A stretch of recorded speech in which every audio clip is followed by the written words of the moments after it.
This afternoon, we're going to do something completely different. And it will take all your concentration and collaboration and focus.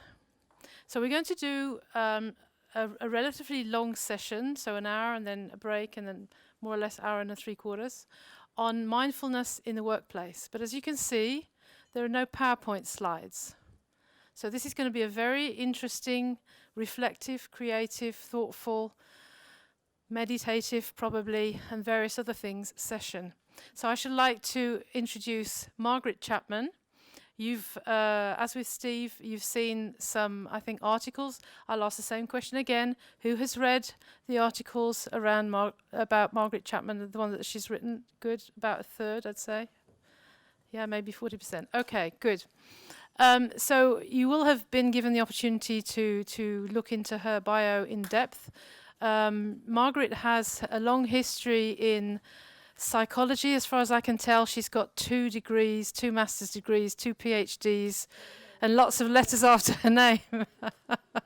So, you will be putty in her hands, I'm sure. But I shall leave that up to her to continue.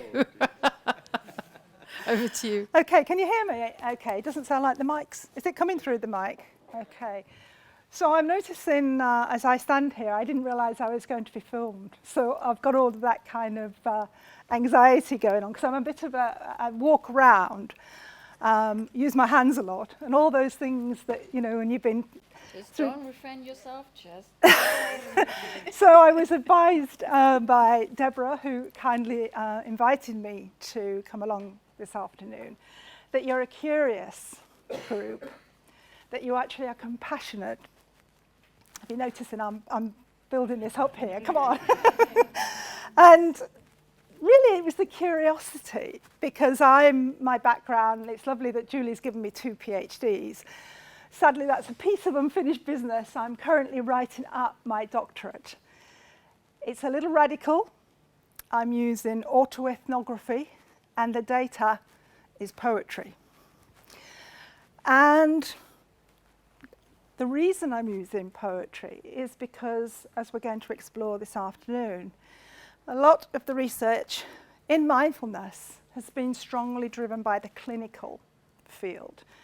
And even as I speak, the kind of empirical base, real empirical base for mindfulness in the workplace is hot off the press. It's brand new. Okay? So when I put the title together, I wanted it to be a little provocative in terms of, I'm interested in the phenomena. So I'm also, for those of you who are interested in stuff like ontology, epistemology, and methodology, I'm actually a phenomenologist. So I'm really interested in subjective embodied experience. As a coach, I'm also trained in Gestalt. Everyone familiar with Gestalt? Yeah. Which is I'm interested in what emerges. So very process-oriented. So I can go into some scary places and it feels okay. And I'm particularly impressed by this group because I actually got a copy of your Complexity Unravelled. Anyone else read it? Seems like everyone's got to, except those who've been right. And really heartened by, I was calling him in my head, Mason de Choqueur. I think it's Mason, actually, isn't it? And this is where I'm going to focus in terms of the jumping off point for this phenomenological inquiry, experiential conversation about mindfulness. And that wasn't rehearsed, by the way. Because it's about who you are. I've been a head of human resources, I've been a management consultant, consulting psychologist, trained as a therapist, trained as a psychologist, and then a therapist. And that's what I bring in terms of my endeavour to change work. Adopting an autoethnographic approach then to my research is about authenticity of voice. and I'll make another chapter available to you, which is called Coaching for Compassionate Resilience through Creative Methods. And I talk about my casework with junior doctors, specialist registrars, up to consultant level in the NHS. And one of the things I've noticed, which Mason really touched deep in my work, is around the collective mindset on threat and fear. This is something that resonates with you. I've been in organisational life as a consultant in its broadest definition for around 15 years. Before that, I'm ex-army, so be very careful. I might have you out on the drill, marching you around. And I think I've never seen, as a practitioner, as much fear and risk aversion, in which Mason talks about in his chapter, ever, in organisations that I've worked with, and the individuals. Those of you who might be familiar with the work of Professor Paul Gilbert on compassionate mind, he argues that organisations, and particularly he looks at the NHS, are running on a threat system. So he talks about 3 interacting affect regulation systems. Red is threat, simply put. Blue is competition. And green is collaboration, connection. It's where we go for support. So this community, I suspect, is very much where we come for soothing support. It's the green zone. But most are actually running on threat.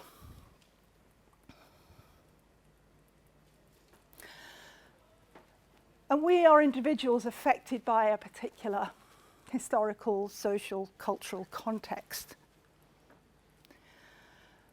You know, we're all interconnected now in ways that we've never been before. We also know from neuroscience, and I know there's a lot of criticism about how we're jumping already as coaches into the application of neuroscience. However, we know from what's being shared with us in our practice is that it makes a difference. We connect outside of what we say, outside of the story, the narrative. And again, coming back to Mason's chapter, in order to be able to become conscious, as he calls, is it Anderson and Anderson inspired your idea? This whole idea of conscious change agents. Put another way, I'm not sure how many times you use the word, but that's very much mindful change agents. What's happening to me in this present moment when I'm sat with that client that's going to be really useful? And it's the felt sense, it's that place of zero, I think you refer to it as. That capacity to create a gap between my reaction and my response. And for me, that's the place that mindfulness creates. So if you want to become, as Mason argues that you all need to become, conscious change agents, then we need to do some work on our internal self. Okay?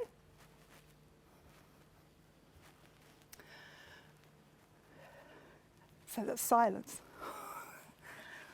That's really, really, I know it's post-lunch, so you're all going, oh, I'll let Margaret's words just kind of float and I'll chill in, you know. And I'm aware, as I said that, I've actually spoken more than I actually intended to in terms of setting the scene. So I'm fascinated because it's really important that in developing this, you know, this place of zero. Is that it? That's it, Mason? Do you want to say anything? I'm sharing your chapter. I'm giving them a short. Place of zero is nothing to say. One's attentive and listening. Curious about whether that was a place of zero. So in order to start developing or continuing to develop, because I know some of you are probably practicing meditation, curious about what do organizations have to say, well, I'm going to first of all get you into that place, okay?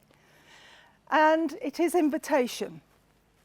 So there's nothing that I'm going to invite you to do, A, that I haven't been there and journeyed myself, but also I respect that you will have that capability to notice if you want to opt out and let your mind go somewhere else, okay?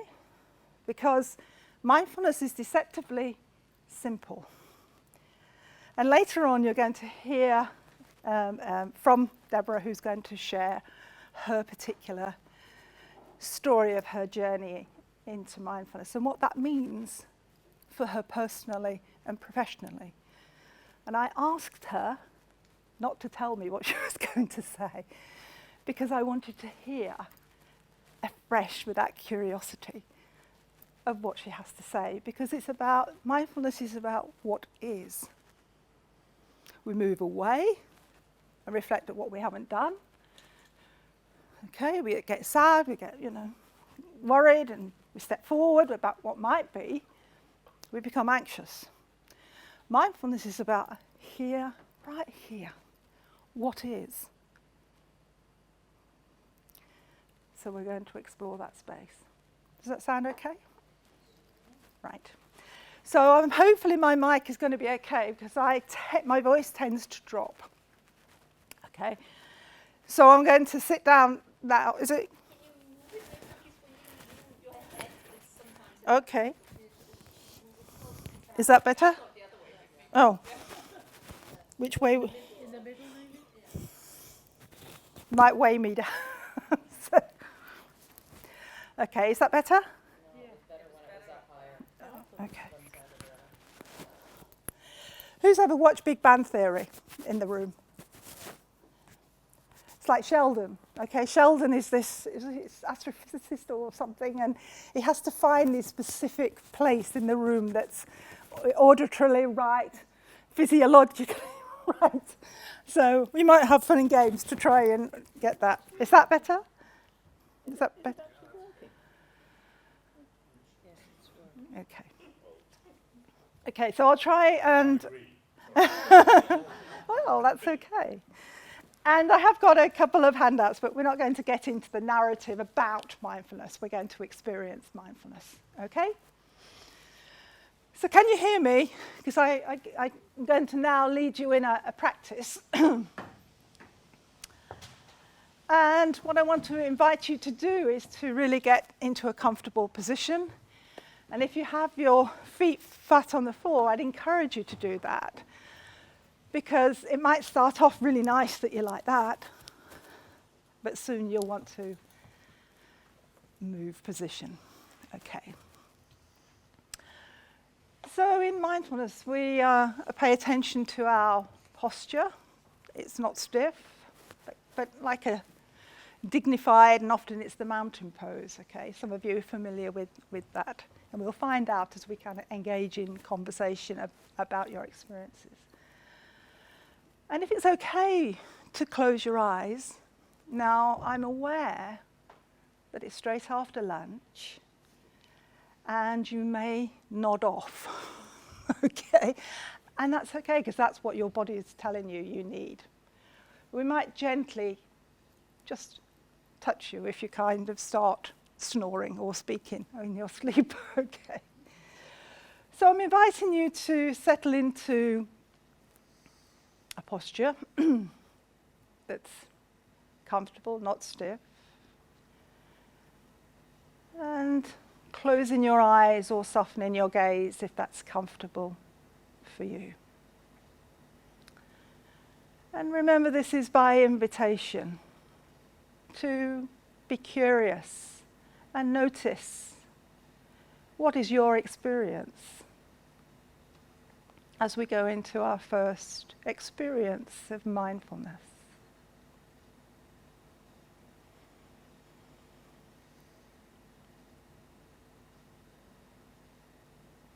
So I'm inviting you now to become aware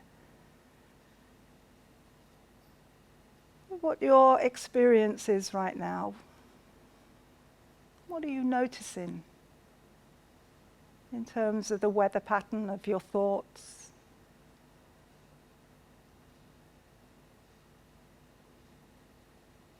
Of your emotions?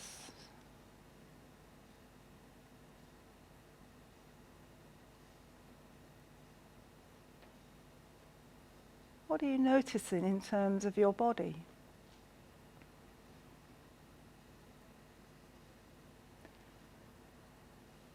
We're really doing the time in and checking what is your experience right here, right in this present moment.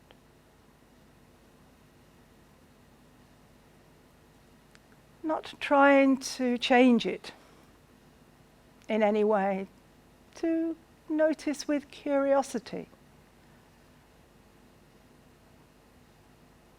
becoming aware of any sensations.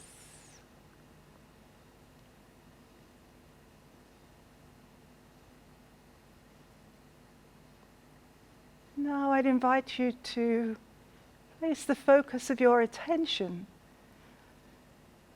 around your feet. Notice where they connect with the floor. Think of all the work that our feet do for us and notice any sensations or no sensations.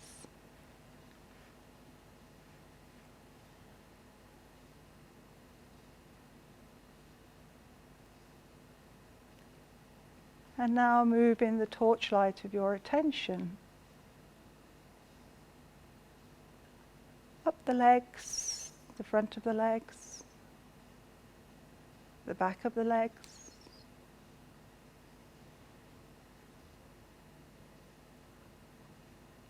around the knees, the front of the knees, the backs,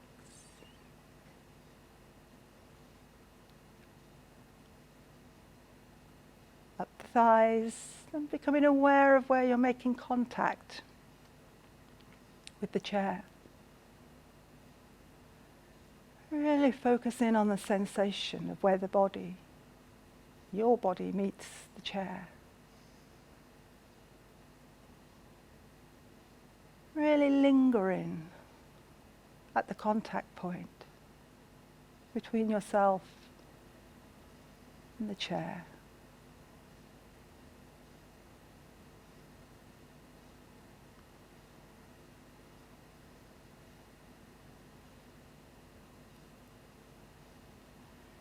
And moving the focus of attention now around the pelvic area, up the stomach, around the back, and the shoulders, really noticing any areas of tension. Again, thinking how much work our bodies do in the course of our day. Really lingering and noticing the sensations. Really being kind, particularly if your mind starts to wander. Our minds are busy, you've had a busy morning. As best you can, bring the focus of your attention back to around the shoulders, the neck, the back of the head, across around the forehead and the face. Notice any areas of tension.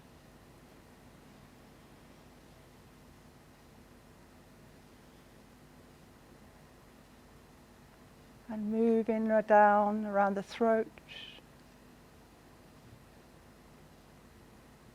and the chest.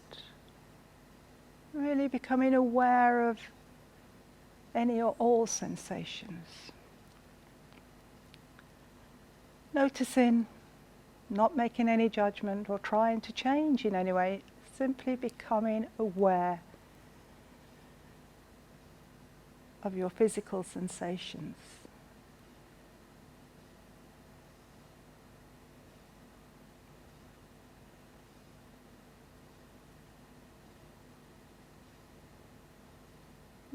going to invite you to move that focus of attention to your breath.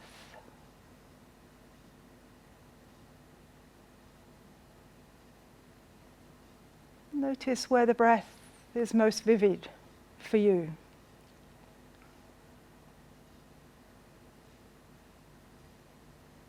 Maybe around your nostrils, noticing the sensation of the air as you breathe in.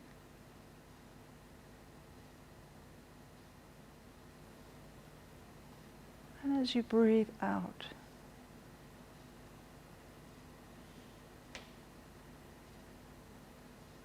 And if your mind wanders, as our minds do, with kindness and curiosity, come back to this breath.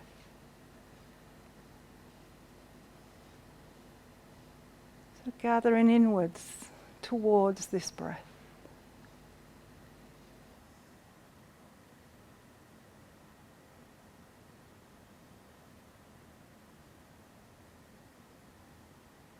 Not trying to change it in any way, just simply becoming aware of the pattern of your breathing.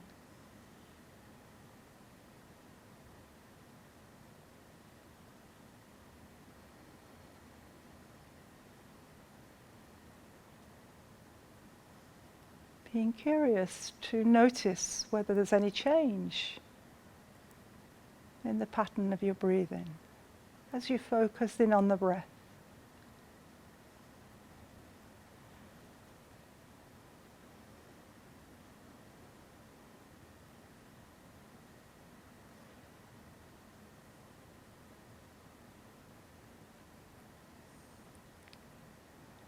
Okay, now we're in this place of potential space. I'm going to invite you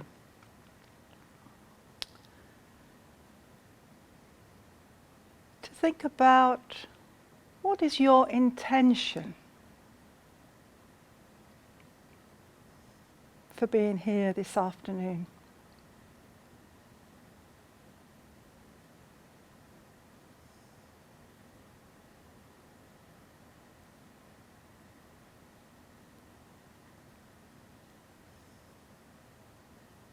And reflecting on that question again, what is your intention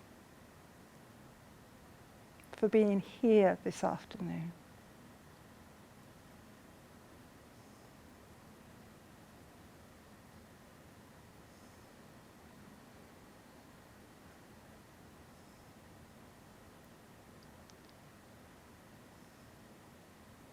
So imagine the question around what is your intention like a pebble in a pond.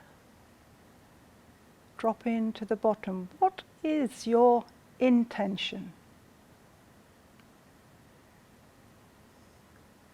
for being here this afternoon?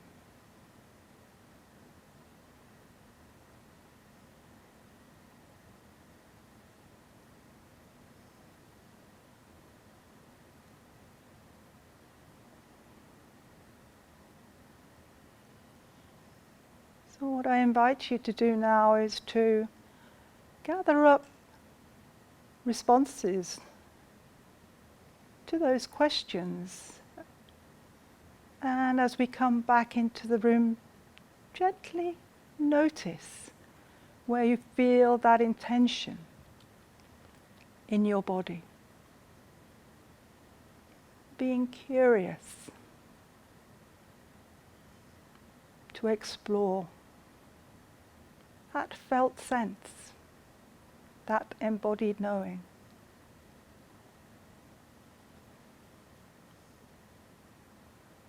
So now moving outwards to becoming aware again of your body. Your feet on the floor. Contact with the chair.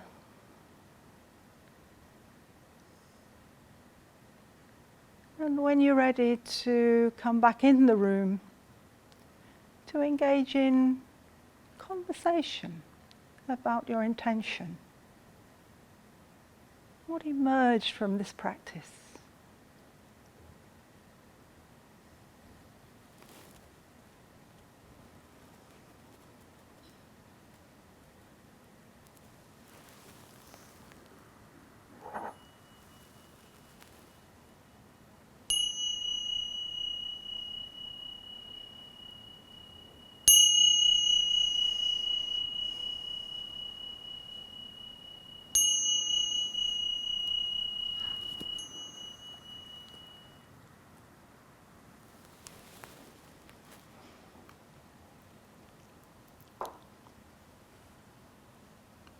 Okay.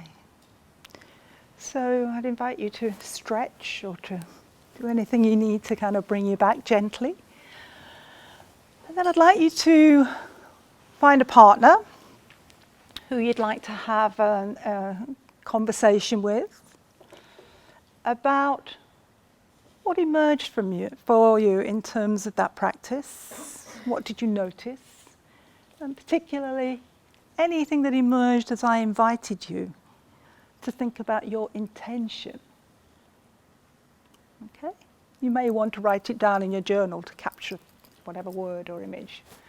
That usually helps. Is that okay? I just want to stay here. Notice the attachment to wanting to just stay in that pace. Okay.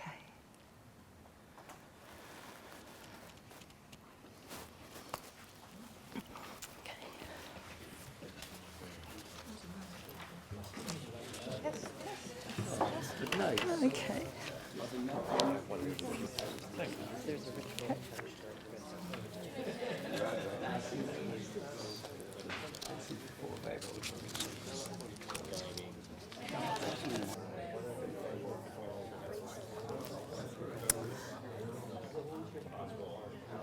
Whoop.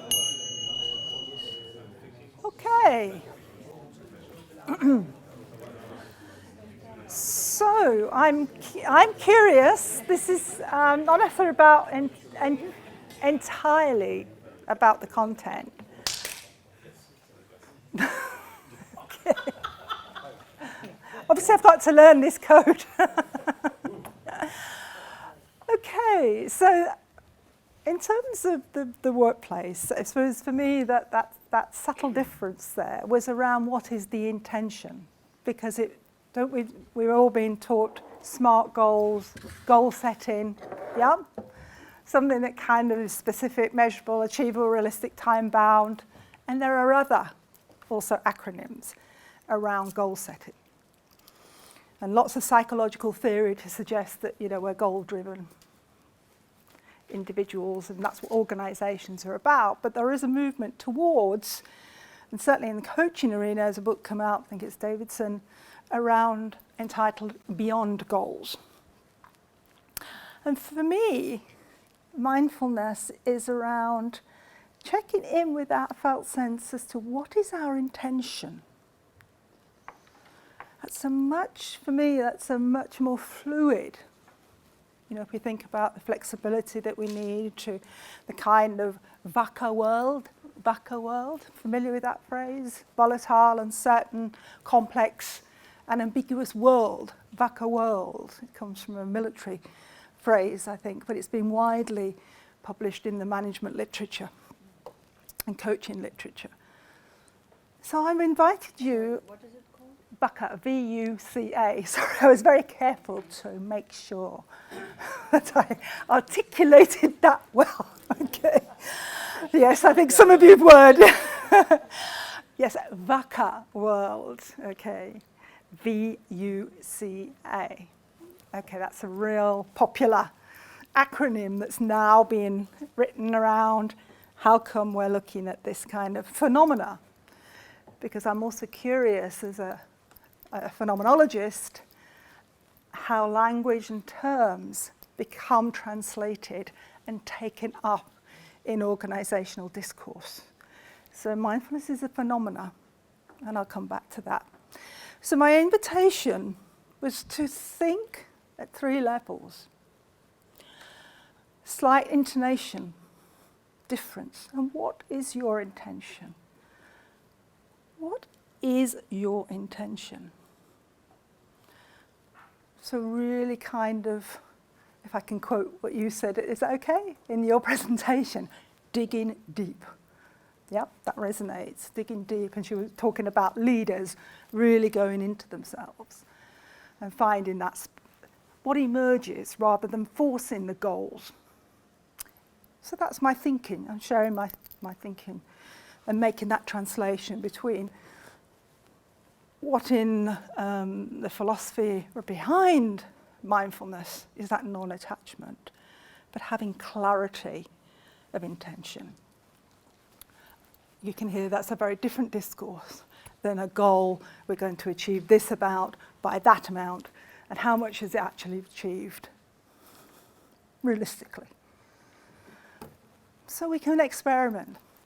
So, sharing you and making that translation to explore the question later on when we kind of get into the more narrative, the story about mindfulness. How did you find that exercise? What did you notice?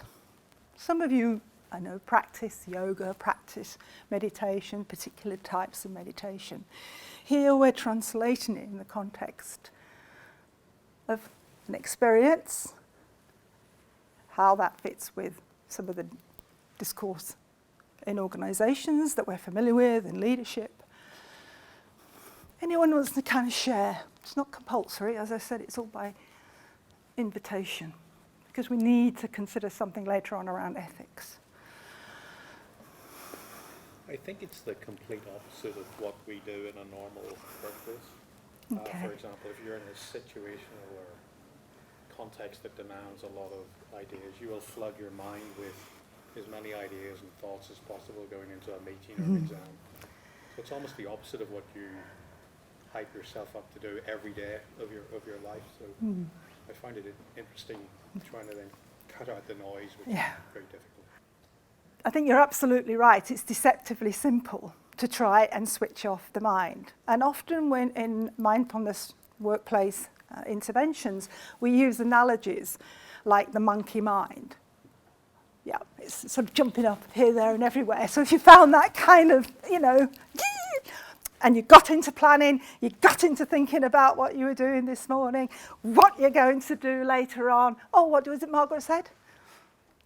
Gently coming back is the training. It's like anything, You wouldn't think of it necessarily, but I did the London Marathon in 1991, and I didn't just suddenly do 26 miles, 285 yards, whatever it is. It's a build-up. So it's like that mental muscle. So for me, I came into mindfulness in 2008, so I'm relatively got an L plate. However, I spoke, some of you might know that Oxford is one of the core centres for mindfulness in the world. So when I spoke and I was on the Oxford Mindfulness Centre's Board of Trustees for 2 years with Professor Mark William, who I can see someone's got the book, which I'd recommend. It's brilliant.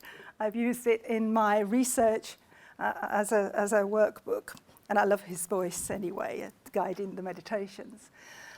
And I asked him, I said, does it get any easier? And he said, no. You've always got L plates on. And actually, that kind of makes sense, because it's that coming with that curiosity. If we can hold that, and that is that space of zero, not knowing, being curious. But it's not what we do. Sorry. So do you think that there's a distinction between, mindfulness obviously is a lineage of thousands of years. Now it's become popularized in the workspace. So is there some distinction about the way it's being used in traditional spiritual traditions in the workplace setting? Yeah, there's a paper I don't think I've recommended or released it, called Highland et al. 2015. It's just come out, so June, in fact. So it's the first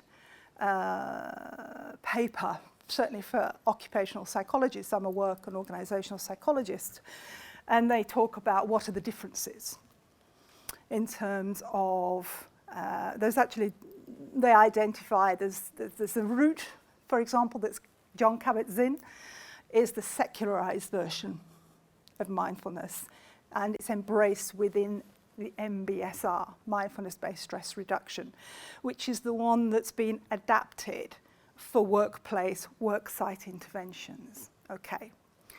So in terms of the differences, I've not come through, and there is some researchers that I know are looking at those who've come from the Buddhist roots into then being trained in MBSR, and the other one, which is Oxford's kind of through the work of Mark Williams, is the MBCT, mindfulness-based cognitive therapy.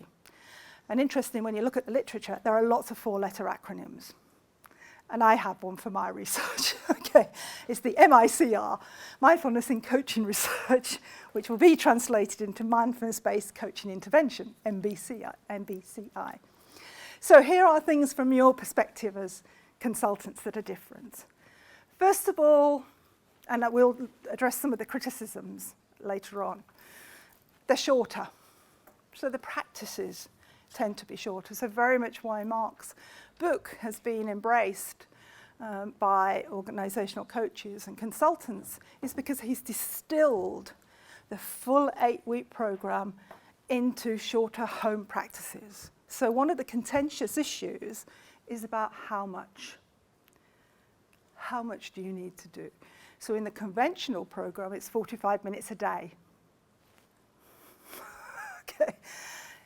In workplace applications, it's anything from 10 minutes, in fact I think there's some 8 minutes to 20 minutes. And I'm sure Deborah will give her perspective on that later on. Okay. I personally, for the busyness of the workplace, coming back to what, sorry, I should ask your name. Eamon. Coming back to your point, what I find is to clear the space. I call it calming the mind, clearing the space. That was slightly longer. Sometimes you can just stop. Stop, take a breath, observe, proceed. Just do it. So we don't need to have the 45 minutes. And the research evidence, McCown et al. 2010, suggests that there is no clear, agreed, collective how much is how much. And they've got a lovely part in their book where they say 1 minute mindfulness can be accumulated. Okay, anybody wants the quote, please make a note and I'll happily send you that. It's a lovely, lovely argument, McCown et al. Teaching mindfulness, something like that. It's a very good book if anybody is thinking of developing mindfulness training. So that's a good question because there are a lot of contentious issues. Another one is who should be the teacher? Okay, do they need to have had 25 years of meditation practice, have gone on retreats, be in supervision with mindfulness teachers? That is contentious, really contentious. And at the moment, Exeter, Oxford, Bangor, and Breathworks are developing codes of standards for teachers. I have standards for teachers in the UK. However, in November, another set of standards come out for teaching from those working with particular clinical groups. There is some work through the grapevine on looking at what you need to be able to teach in organisational contexts. But it comes back down to what is mindfulness for in the workplace. Okay, so we'll come back to that because this is our frame for our conversation. Okay, so brilliant, thank you. I probably didn't give you a full, that often from those who've come from the Buddhist into the organisation, that route, they often say you need to know your lineage. Who's your teacher and who were they taught by and who were they taught by? So that's, I have several teachers and I haven't yet gone back to their source. I just find them inspirational. And you can ask me a little bit more and more about my perspective from my own practice. Can I have your name? So we haven't done the formal line, because I thought we'd got, When you think about this discussion now about mindfulness against helpfulness, okay. You read some papers telling that there is a transition from mindfulness to helpfulness because some researchers and writers said that mindfulness can generate some self-centered people, so not oriented to others, and heartfulness is more about consideration and compassion around the world and the other people. Okay, so I'm taking my understanding of what you said is that often mindfulness can be perceived as being quite individualistic. Yeah, you're absolutely right. And some of the arguments against mindfulness is that it doesn't extend beyond, that there are people now who are, and there's a conference next year with academics interested, and it's called Mindfulness on the Margins, because they're really interested in mindfulness for social change. Okay, so that's an emerging discourse in the arena, the criticism. And I think, is it Ron Purser in America? I can't remember which university he is, but he's quite critical and has been criticised as muck mindfulness. But I think Ron Purser, and also my reading is from a guy in the lifelong learning literature, so affective learning, the criticism. I find that a little problematic, or more than a little, because it's criticism. And if one of the attitudinal qualities of mindfulness is non-judgmental. So these are the kind of the critical. When I said to you, mindfulness, a lot of stuff are nonsense, or real lever for change. Well, I'm kind of, offering, because you're bright individuals, you're really interested in, pulling this apart, and there are criticisms, and I wanted you to have those, and also my perspective, because I think it's insulting to people who work in places like McDonald's. I don't like that phrase. But it is one that's in the literature. So it's the one that's in the, I'm talking about the phenomena of mindfulness. There's a buzz around mindfulness. There's a book coming out every day about mindfulness. And there's only this last year, and I'm going to be accused of it also, Mindfulness in Organizations has just come out this year. There's one coming out, Mindfulness and Performance. I'm bringing an edited book together of practitioners, organizational applications of mindfulness. And I've got one just that I put to bed this week that is a really shorthand mindfulness at work pocketbook, which is like to complement my emotional intelligence pocketbook. So I straddle awareness of the criticisms, but also there's a philosophical. In this room, we are pragmatists as well as critical, reflective, embodied thinkers, okay? And that's what I think we do at this kind of environment. We're curious about ideas. We really explore them. And how can they help us to be better in the roles that we have? Because it's a tough, as Mason said, it's a tough environment. There's a mindset of fear. How can we be different? And I think it has something to offer, but we need to translate it, which is a little bit what Steve said. Does that help? Yep. Knowing that it's like surfacing, that kind of criticism. Yeah. Steve Stanley at Cardiff. It's not criticism. It's more that there's like an evolution from mindfulness to heartfulness. Yeah. So including consideration and compassion together with mindfulness. I think we're seeing a shift at the last mindfulness conference in March. Was it March? It's just gone. For the first time, I'd seen the mindfulness community talking more about compassion, because Paul Gilbert's been doing his work in compassionate mind, and Mark and John Kabat-Zinn, and they've been doing the stuff in mindfulness. And I've been in both communities. And now there is this coming together, because I think it's moving from the self-awareness element of emotional intelligence into the sort of the relationship.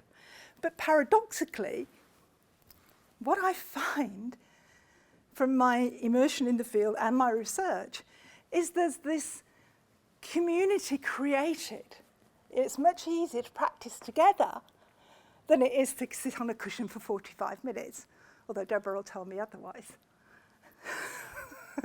She likes the long practices, and I like a series of short ones. Okay, but I like to go away. I like to kind of just have a day of just immersion to kind of charge my batteries. So what you're talking about is this shift as we speak. And Christina Feldman of Gaia House, who was one of the keynote speakers, she said that the compassionate element in the 8-week program of mindfulness just begins to develop compassion. She said, and I think others attested, that it's an advanced practice. So we only get started. And I have to say from my research, that was the, where do people go next if they do the 8-week? Does that help? Illuminate that. Okay. So I just, and I know you've got a question about you're a coach, so I'm talking about coaching now. In my experience, some of the change management that I've been called upon to do, usually with somebody else, top down, and I talked to Steve last night about this, is not very effective because in organizations they want to increase efficiency, productivity, the goal-oriented. They have a target to make, and they want someone to help them get there. And what mindfulness has taught me is that there's a problem with that system and the values in that kind of system. So the minute you adhere to that, and you are hired to do that, apart from the fact that you're just entering the system and trying to make them a little more efficient, but you're not changing the system, they're not going to listen to you coming from the ground up. Whereas in coaching, I've realized that what appears to be selfish when you're with somebody who is anxious, who is confused, who is trying to make a decision about his future, who is stressed, and you get them to step back, become centered, open up a space where they're not anticipating, they're not even reflecting, they're allowing something to emerge which gives them a better understanding of who they are, where they're going, and what it is they want to do, and they begin to get a feeling of feeling centered and sure about themselves. They become much more effective in the workplace. They understand better what they're contributing in terms of being who they are in the workplace. They have more presence, and as a result of that, they become more effective leaders, and they work better with others. And because they become better listeners, because they've stepped back and they can actually listen as opposed to being caught up in the noise of what's expected of them and their anxiety, they become more compassionate. So I feel it's a very effective tool. Oh, me too. Thank you. So so the literature, I'm mindful of time, and not to lose some of your kind of intentions, we'll kind of pick that up when we've had the break. But to summarize the literature, the research evidence supports what Mason has said. That, the biggest, I think it was somebody went to hear Ruby Wax speak on this, she's done her master's here at Oxford in neuroscience, and she's an advocate for mindfulness. And she says that, a third of the world are starving, a third of the world are, are displaced, and the other third are stressing themselves to death. So stress is clearly comes with the threat, the anxiety. So why for mindfulness, why now? The VUCA world, as I said, high stress levels. But really, again, we come back to this, it's this capacity to create this space that Mason talked about there. Why? Because it shows that we've got less emotional reactivity, okay? Which can be that negative spiral. So we react. We don't react. We actually get the space. And I think for me, this is the piece that's impacted on me personally. That capacity to notice when I'm getting anxious, when I saw the camera there, when I knew Mason was in the room, because I'd read his work, and it was absolutely what I wanted to root it in and share with you. But it's coming back and noticing that's what I'm experiencing, and I can do that mindful moment to ground myself, to be centered, so that there isn't the chatter, the busy mind. It's still there, but we come to this present moment when noticing. It's paying attention. The one definition that's quite most popular in the literature you'll read in this arena is Jon Kabat-Zinn's, which is about paying attention in a particular way to the present moment without judgment. Okay. So I'll let that kind of rest, and the intentions, because the intentions, I want us to kind of enable us to draw out what is this thing called mindfulness in the context of the workplace. Because it's what you need, not what I'm going to stand here and I can give you loads of PowerPoint, got loads of them, loads and loads of references. And I will make those available, but I want to root them into your interests, your intentions, and out of that experiential knowing. Could I? Ooh. Dabble a bit. There's no doubt. With a small thing. I was sort of quite struck by the frame of intention, because in some of the spiritual tradition, that absolutely defeats the whole object. I know. As soon as you say, I'm doing it for this, you're in the wrong place completely with it, certainly in some Yeah. Buddhist traditions. Yeah. So for me, there was a big distinction between, you know, and we get it in Western society now. Yeah. I'm going to meditate because I'll do this, which is, no, that's completely skewy compared to the spiritual Sorry, what's your tradition. name? Steve. Steve, glad you spotted that. I wondered if anyone would actually pick that contradiction up. However, it is a practice that's been introduced to me, and I'm curious about that. But if you think about, we're looking at it in the context of the workplace, can we integrate that, creating that space with the clarity of intention? That's a curiosity I have. It certainly helps me, because I'm thinking I drop into a practice when the phone's going, the emails, there's been an email and I've not, reacted to it, and, I'm trying to move house at the moment, and it's everyone knows what that's like. But to just stay in this present moment, what needs my attention? So, it's that intention, attention, awareness. Because we can't do it all. We have to have the clarity and sharpness of the focus, what's really important right here, right now.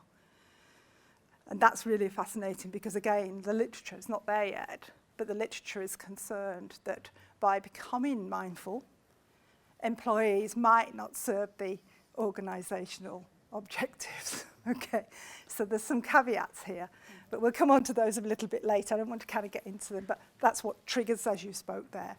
My reason for asking is back to Mason's point about sort of the discourse and the paradigm, is that our problem is, I used to do the Alexander technique years ago and resonated with him with, we're all endgame, we're all busy getting somewhere rather than where we are. Yeah. And if we sort of adapt mindfulness as to get somewhere else by different route, we're still stuck in our own way of thinking.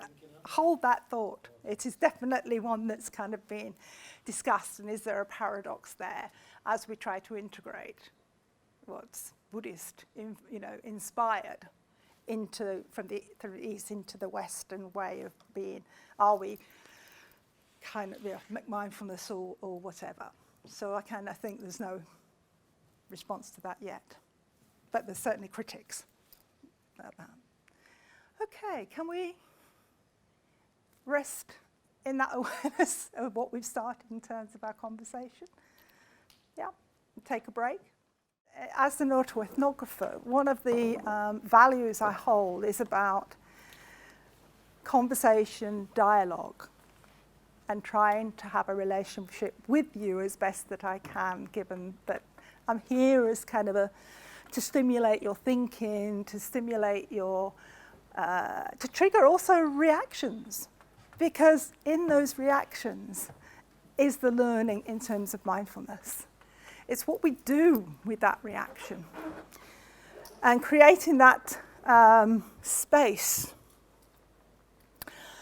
I wrote a poem about it. I said to you, poetry is the data, and what poetry means is held with a very light touch. In the research literature, you know, there's no definition as to what a poem is. So I honour all the poetry that's been written by my co-researchers. So what I'm going to invite you to do now, I'm going to lead you into a short practice.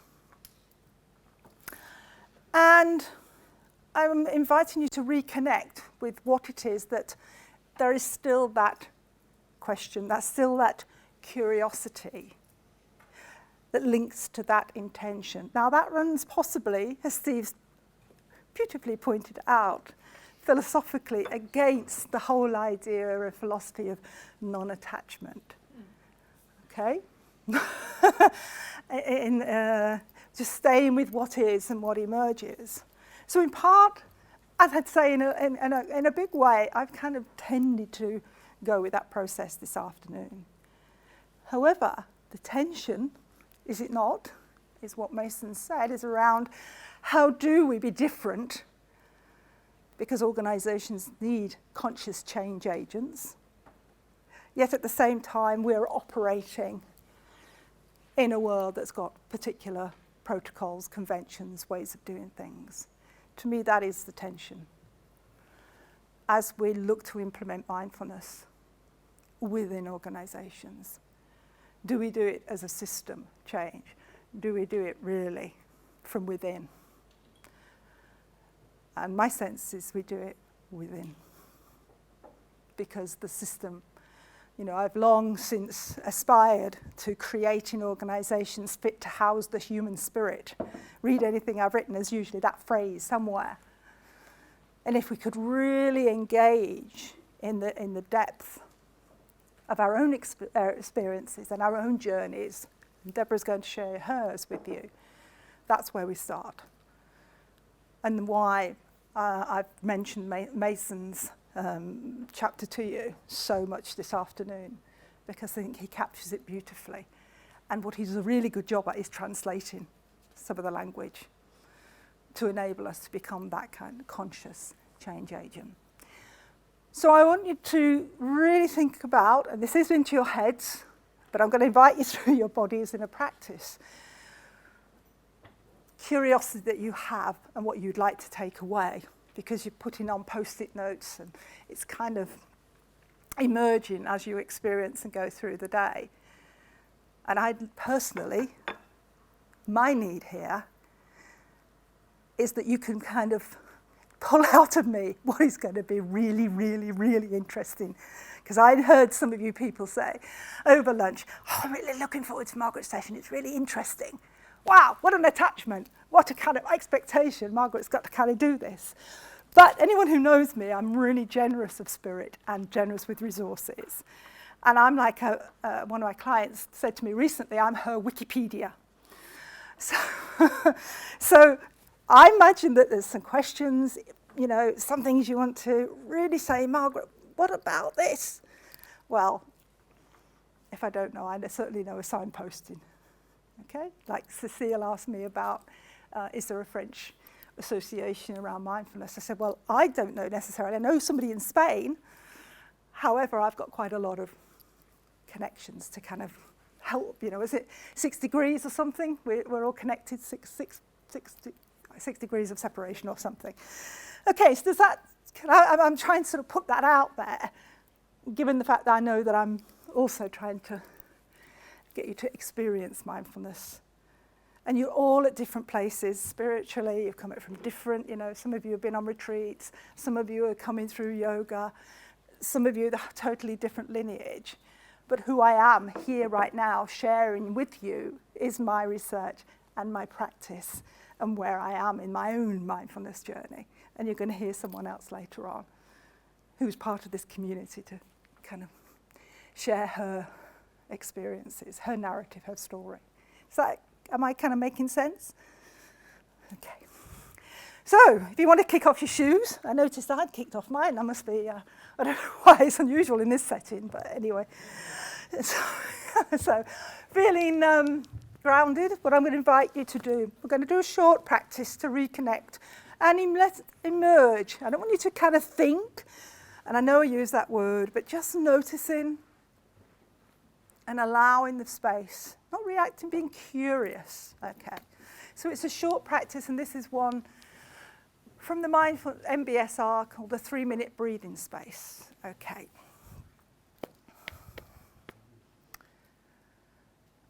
So really coming into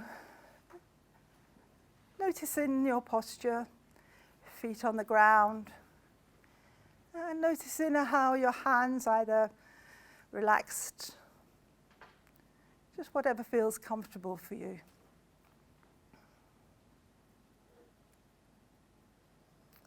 And those of you who might be familiar with the .B program, which is Mindfulness to Schools, they call it the FOFBOC, FOFBOC, feet on floor, bum on chair. So we're going to do a FOFBOC, or 3-minute breathing space. So come in, really calming the mind through the body.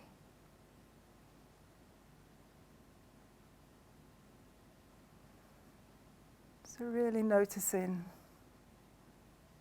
what's your experience right now. Not getting caught up in the story and the narrative, just noticing and acknowledging thoughts, feelings. So the first step is acknowledging our experience. All that it is, thoughts, feelings, any bodily sensations.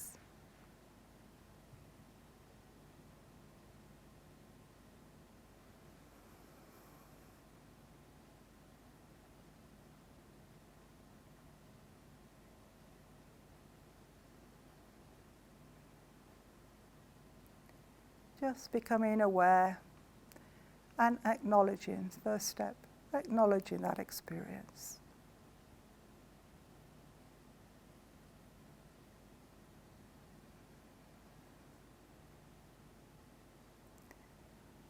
And as best you can now to let go of noticing the experience and gathering inwards. Step 2 is gathering inwards towards the breath.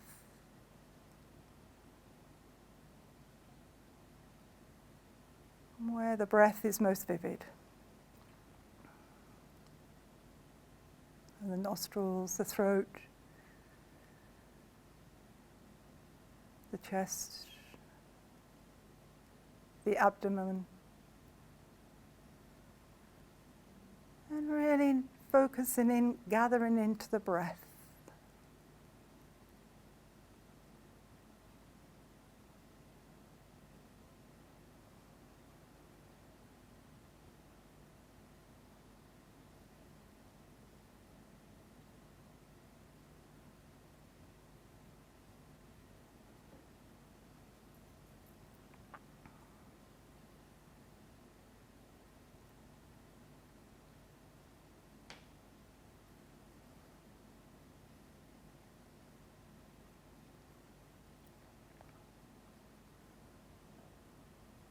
And if the mind wanders to planning, to preparing what you might be doing, just notice in that moment it's being mindful and bringing it back to focus on the breath.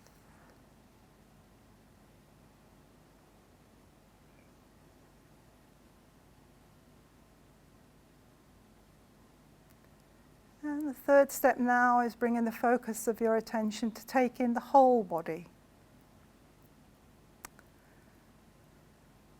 As if the whole body was breathing.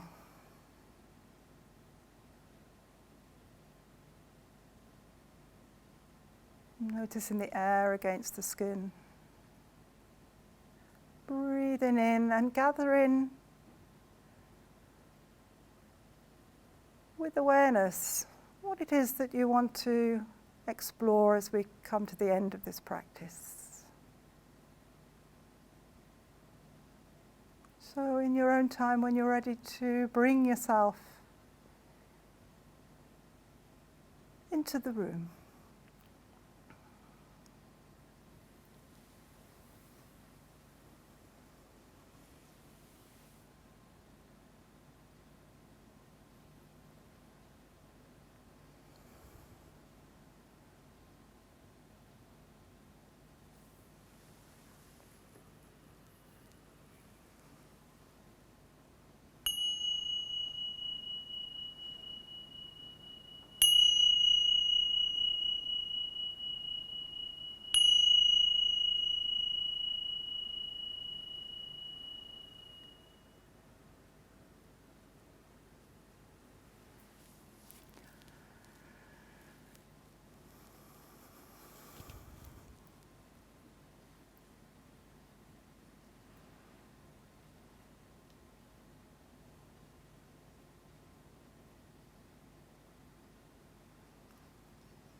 Okay, so I'd like to get you with your partner that you were working with before, and that invitation to focus again on the intention and what you notice has emerged. It may have shifted, it may have changed, something else may have added.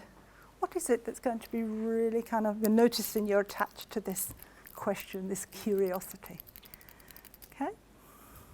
Okay. So 5 minutes each way. Could be a question.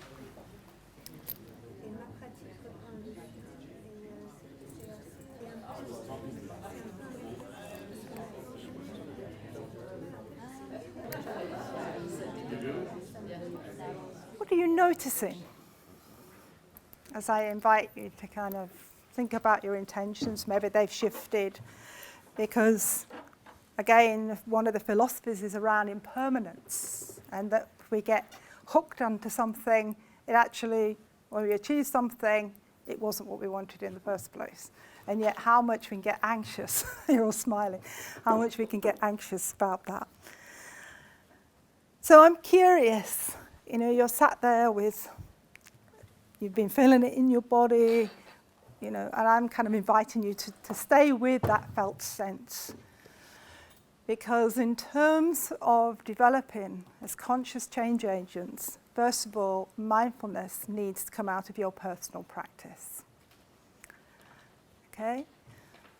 And at the weekend, I actually participated in my own CPD event.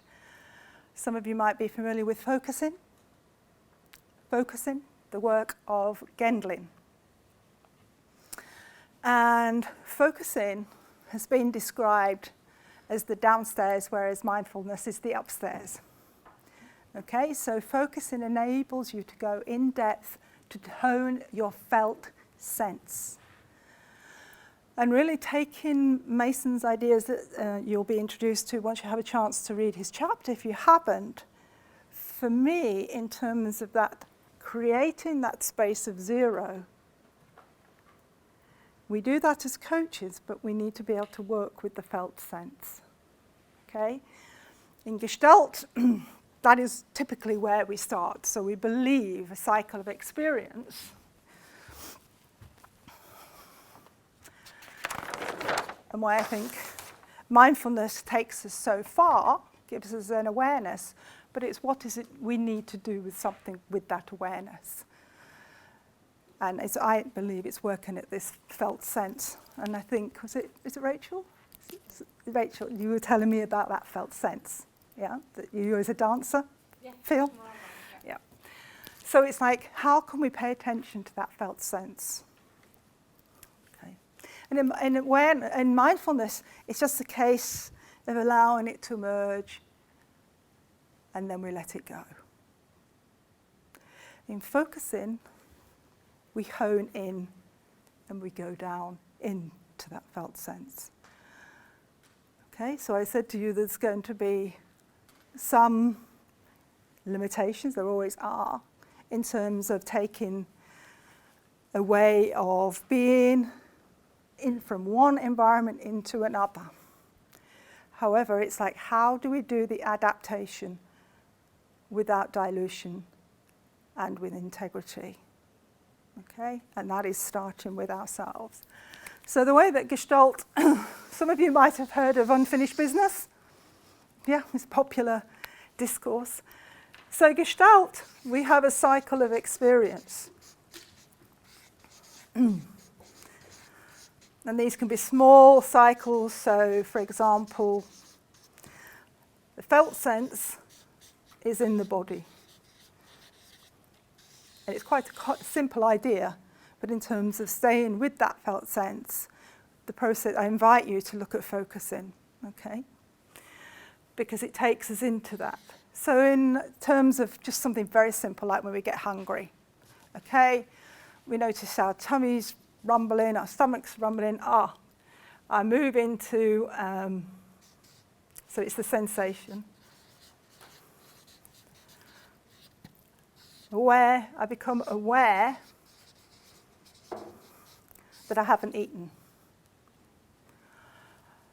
I mobilize myself into action, going up the stairs to the to the restaurant, or having a biscuit or a piece of fruit, whatever. I'll come back to that. So I mobilize, I take action, eat whatever, I get satisfaction, and then I'm at rest until the next cycle. Okay? So where mindfulness comes in terms of mobilization to action, I've got choices. I've got cake, I've got fruit, I've got water, I've got coffee, I've got tea, to use a simple analogy. By being mindful, I have a sense of choices instead of operating on automatic pilot. We do it out of awareness. And how much do we do that in organizational life? 100%. We're rushing from one meeting to the next meeting to the next meeting. How productive really is that if I stopped? You know, there's a lovely quote, I think it's, not sure if it's in one of the articles that I sent you, by Chade-Meng Tan, who worked with Daniel Goleman and a few other, I can't quite remember whom, in terms of their mindfulness program for emotional intelligence, Search Inside Yourself. I do recommend that as a useful book for organizational applications of mindfulness. And there's also a website with some great resources looking at how, and they brought it in for engineers. Okay. And he says that where would we have been if those traders who'd been developing these derivatives had been more mindful?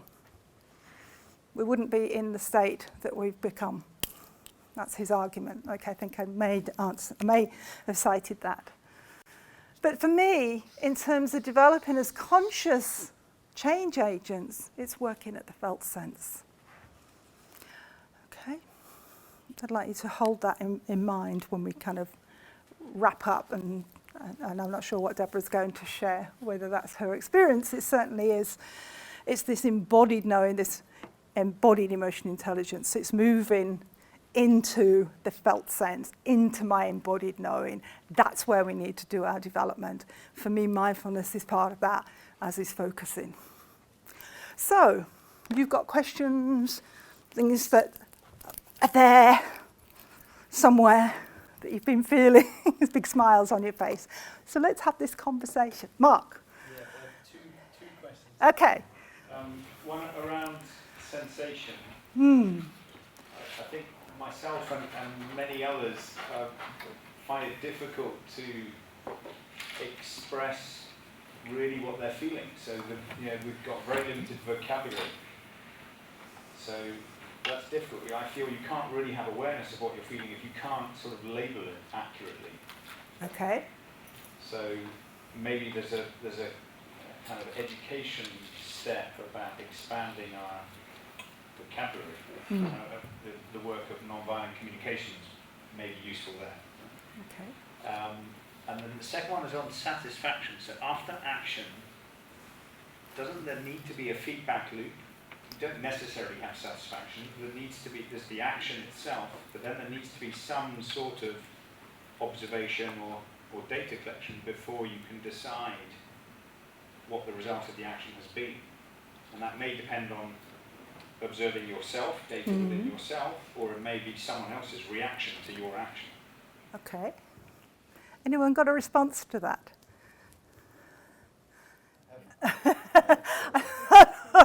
Well, you knew I was kind of thinking that there was some there, because I could easily have jumped in there, but I'm going and... You love me. Why do you love me? Express it. What is it you love about me? Why do you love me? And there was I love you. The one thing you could say about that is that but what would you do for me? Anything. I'll do anything for you, but I love you. Yeah, but why? I want to know exactly why. Can you please express it? Can you put it down in words? I want a page to understand, because I can't believe it. I don't understand it. And this is the thing about sensation. But the emotion itself and the experience of love is undeniably strong. It's there. And of course, the only way to go about it is to write endless poetry and plays and everything else, which is never going to quite exactly translate what it is.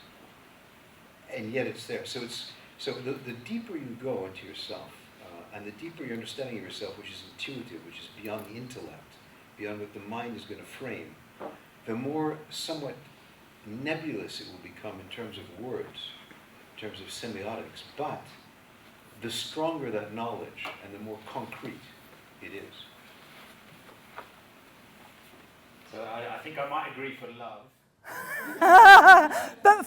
But there's a but flying here. As a coach, I can we say, okay, what's the but? Is it an and or is it a but?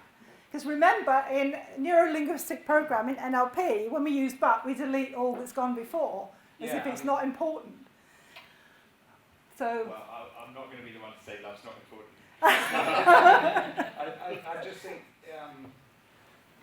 I work with people in conflict, and so their inability to express their feelings, they may have a very crude idea that they're upset, but they can't translate that into anything more precise. They certainly can't translate it more accurately into unmet needs. Yeah.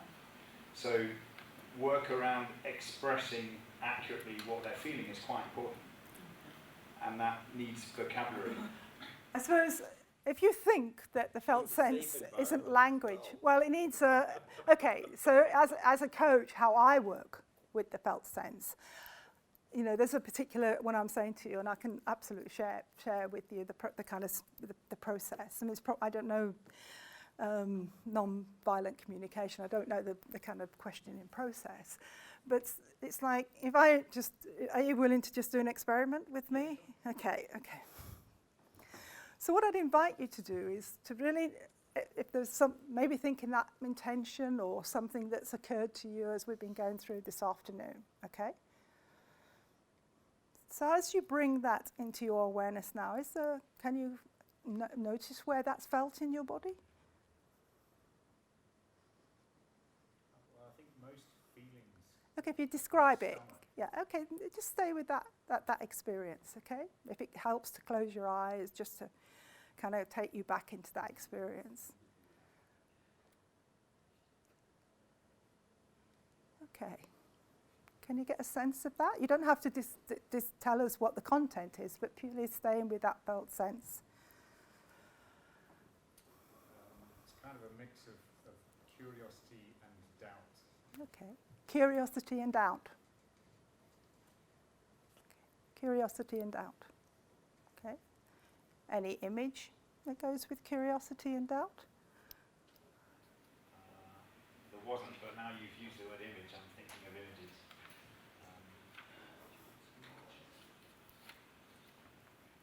Same with that curiosity and doubt and that felt sense. Staying with that felt sense, is there anything that emerges, a word or an image? It's a kind of metaphor of a journey, like so a train, whether to be on it or not, and for how long or not. Okay. So a train journey, whether to be on it or not be on it. And if you stay with that feeling of the train, not being on it, is there anything else that you notice as you're on that train, not knowing to be on it, not be on it? Well, so that's where the curiosity and the doubt come. Curiosity. Okay. So notice it. You stay on it or get off it. Okay, noticing curiosity and doubt. Is there an emotion that goes with that? Uncertainty. Okay, so uncertainty. Some feeling of pressure to take a decision because it's A or B. Stay on the train or get off the train. Okay. So stay off the train, get off the train. Okay, and there's some uncertainty around that. Okay. Now, if you bring that uncertainty with, as if it was you're bringing it out, the uncertainty, and actually putting it to one side, what do you think that uncertainty is actually telling you? What's the message in that uncertainty? And you don't have to say it in this public arena, but if you feel comfortable to do so. Kind of, my rational answer would be I should explore more options, get more data in order to Okay. have more certainty about the decision. Okay, and so that message, that uncertainty. That feels a very rational thing. Okay. Okay.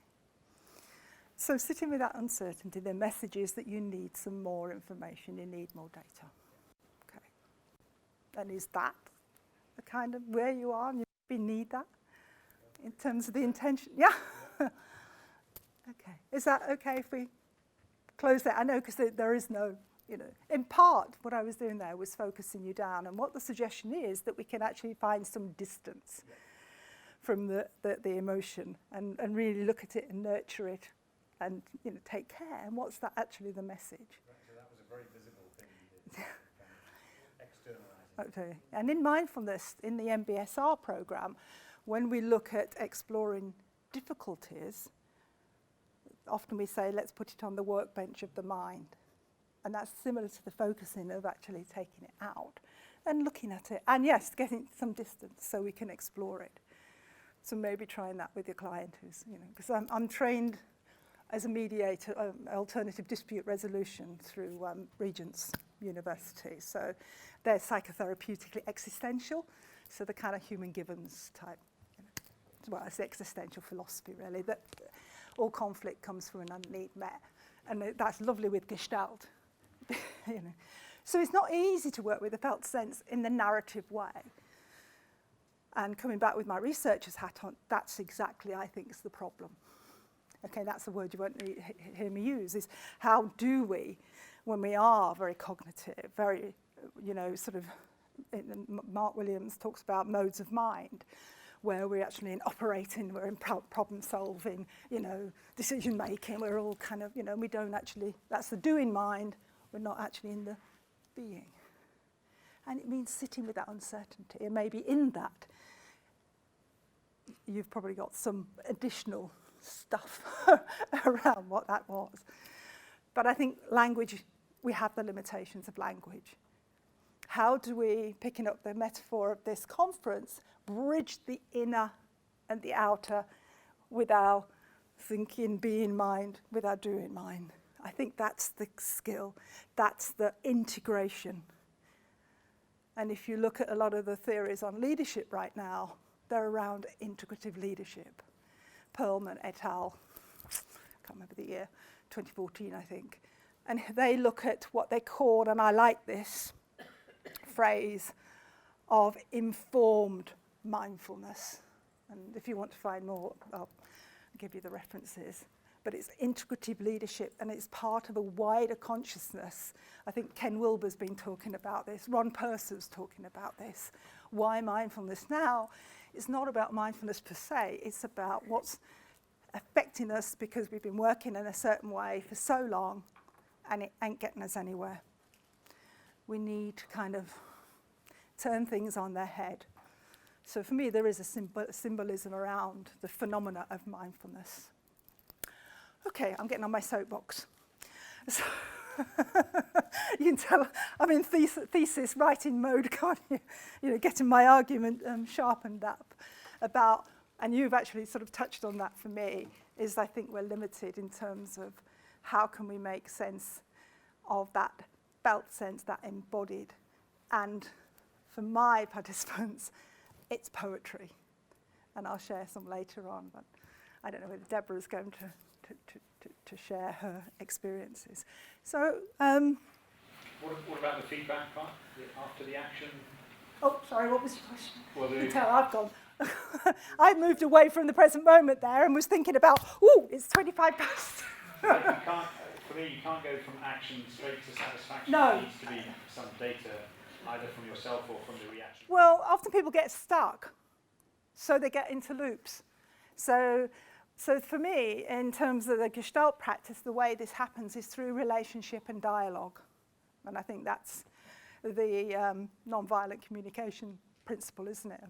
So it's really, if people are getting stuck, what is it that needs not, you know, and take them back, you know, because this can be a small cycle, but it can be in life, relationships, organizations, getting stuck, and go on autopilot, because it's easier that way. We don't have to think, we don't have to be mindful. Sorry. So you mean effectively when we really work upon our sensations or our felt senses and are really aware, that we then will get into the right action so that satisfaction will come then automatically? Not automatically. So But I think without really having any doubts and without really having to think about what did I just do and is this really satisfying me or is it not satisfying me? Usually it's the felt sense that tells you. You know it. If you say, if we had more time to do more focusing, we'd touch a little bit there with Mark, but it's actually, you can get into a loop. And you may have to, because what happens when focusing, as Gendlin says, is we know that we don't, I mean, it's a really interesting process for coaches because we have to stay out of there. You know, it's that space that Mason talks about in his chapter. I think focusing does it really well in the coaching conversation, and using focusing, because we often do the focus, they call the focuser, who's actually describing their felt sense. And something may emerge, but we can't resolve it at that particular point. It's what we say in Gestalt, the figure is emerging, i.e. what is, it's sharpening up what we need to pay attention to. So in mindfulness, in the way it's constructed in the workplace, is that's focused attention. So we're really honing what it is that we need to pay attention to. And for us as conscious change agents, using Mason's metaphor, we start and need to, am I really doing you justice by saying we need to work on our felt sense? Look, I'm aligned with everything you're saying, so I'm hanging on every word. You know, you have all the academic background, which I have none of in this particular subject, because I'm a practitioner. I've been practicing for over 40 years. Yeah. But I mean, it all makes sense. Yeah, absolutely, because that's why it was so, when I read your piece, you know, yes, I've got different language for it, but you're saying, really what a lot of people are saying right now is that we have to change the way we as change agents, and whether that's working with individuals, working with units and teams, we're starting with the individuals because they're running on threat. But we need to know what that feels like from ourselves within. And then, you know, it's the change within. Was it Nelson Mandela who said, be the change you want to see? Okay, I'm kind of sorry. There was one that Nelson Mandela said, though, wasn't there? Did you notice how I said that with great assertiveness? Oh, dear. You can tell I've been on a CPD workshop. Okay. Just I know this is not answering. It's kind of, I'm giving you a conceptual model, and it has to be really experienced in the body. But what I suppose my message is that is we need to have a look at stuff around developing your felt sense, whether that's Gestalt and focusing and certainly mindfulness. Okay, so when you say about application in organizations, I'm putting an edited book together of practitioners who have implemented mindfulness in their work organizations.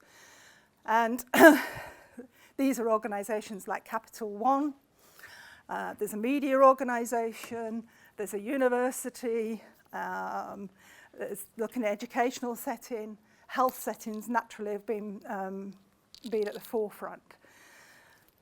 But what they're doing is all the change principles that we know as practitioners, what are the drivers for implementing mindfulness?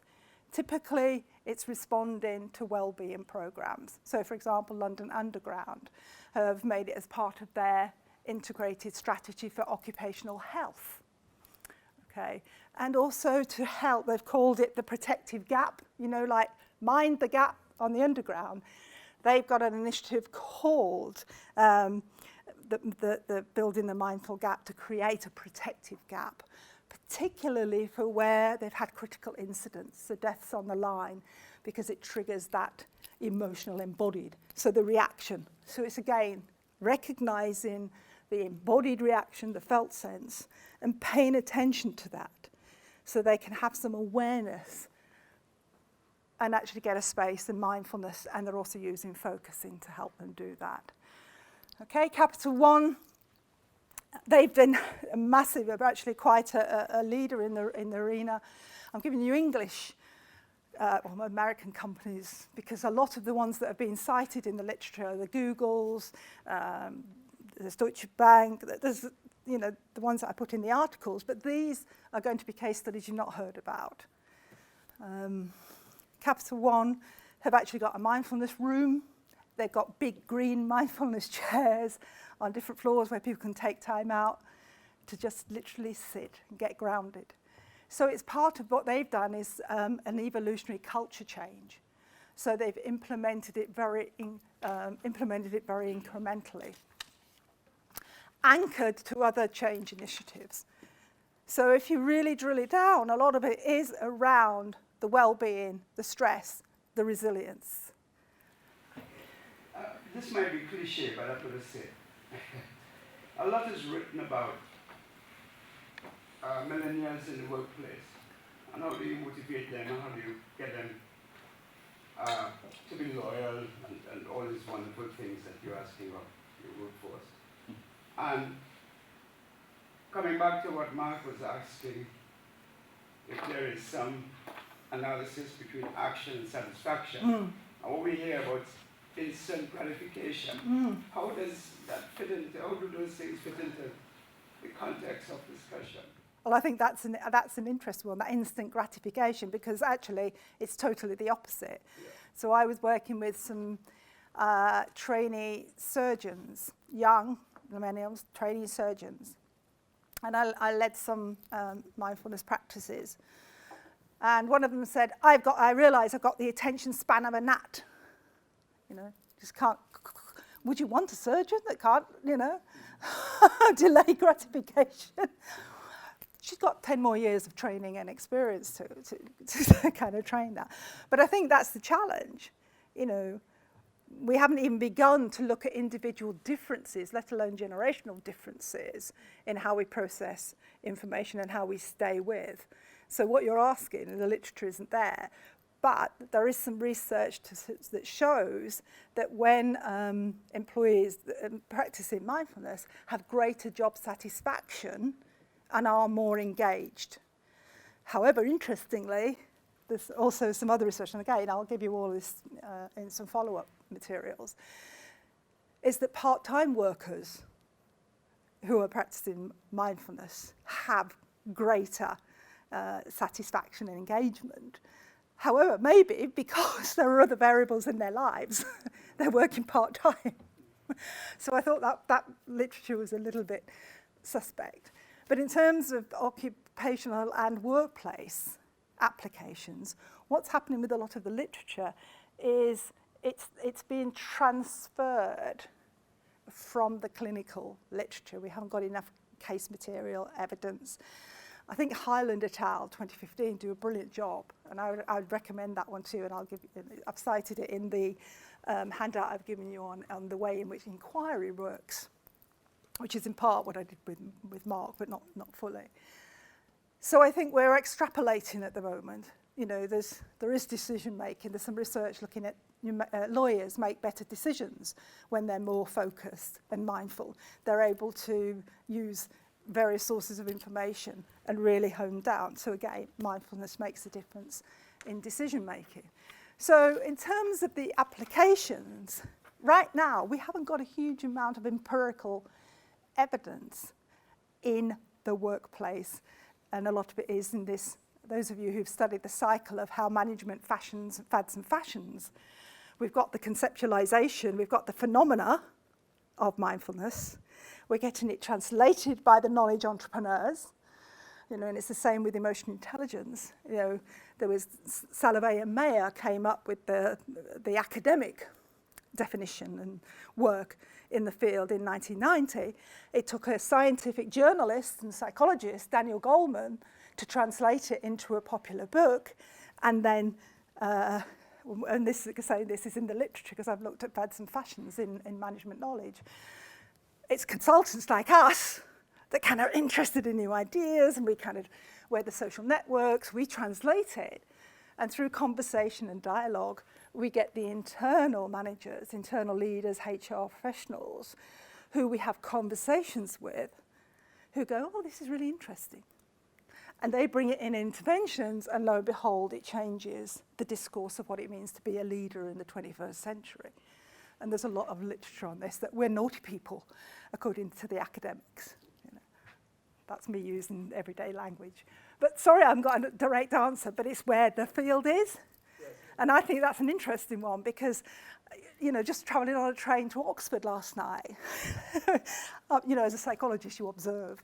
And there was this young woman with her tablet. She was doing something like this constantly for an hour and a quarter. And I was going, great. And there was another person opposite me, and she was like doing some work sedately, and she must be a little bit older than me, I think. And there was me trying to read and write, and this young woman was, I thought, how can that, you know, I was thinking it in the context of today, you know.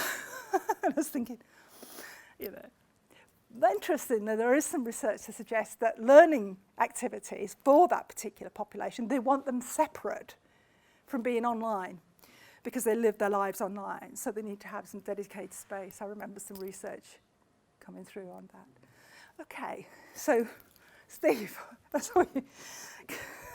Well, I don't know if this is helpful, but I'm always curious because I wrote a book called Societal Change in Learning.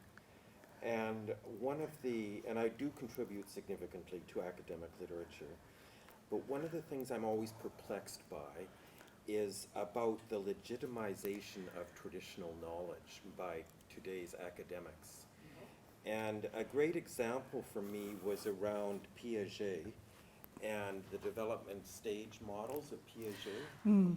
And the most profound writing I've ever seen on developmental models comes from Buddhist writings 2,000 years ago.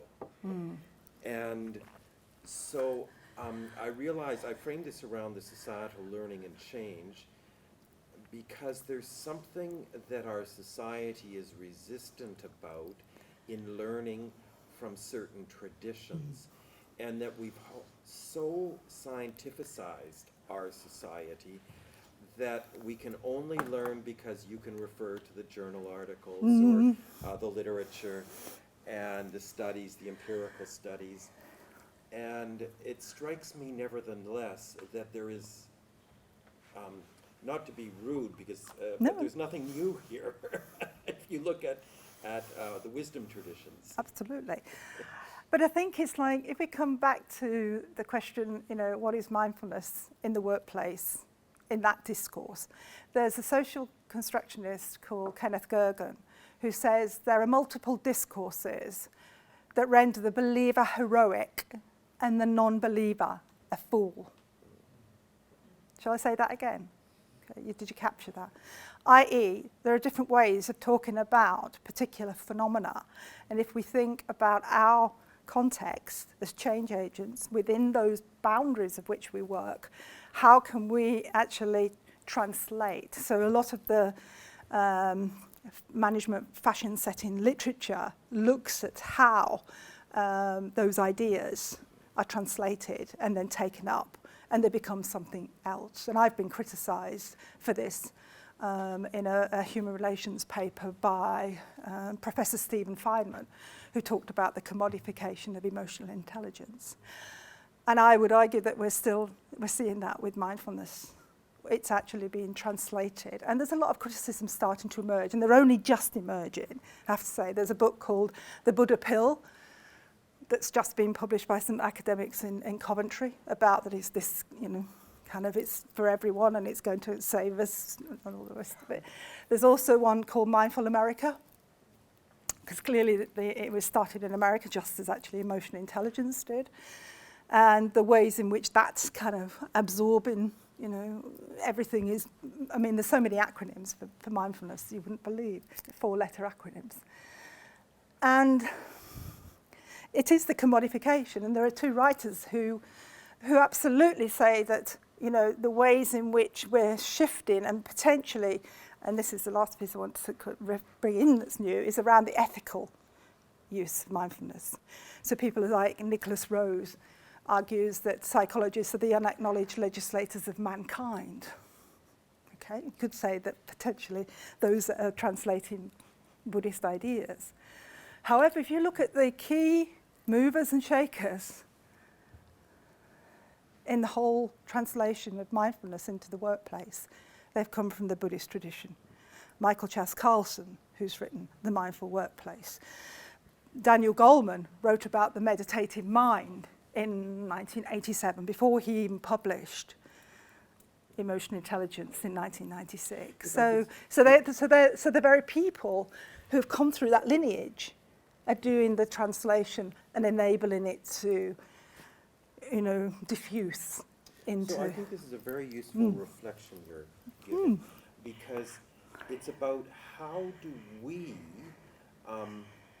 shift our perspectives about something that already exists, right? And I think that one of the ways we do that is through a scientific tradition, which is very valuable.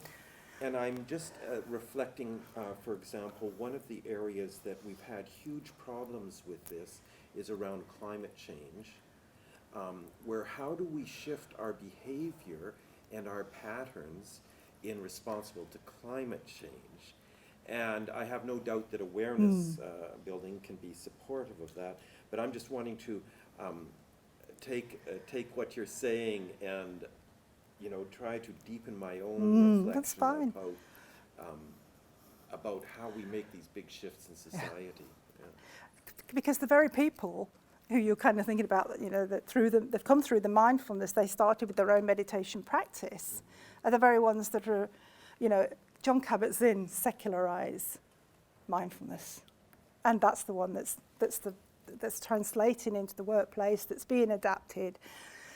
And interesting, if you go back to a paper, I can't remember who it's by for now, it's not important necessarily at this moment, but the MBSR program was never intended to be a manualized program, as Jon Kabat-Zinn. It can be adapted, flexed, but it did take it from its Buddhist roots. And that's some of the backlash that's happening now. One of the studies that I found that was very impressive on this issue, I was telling a colleague earlier, and there were 19 European multinational companies that were engaged in this, and managers from 19 European multinational companies.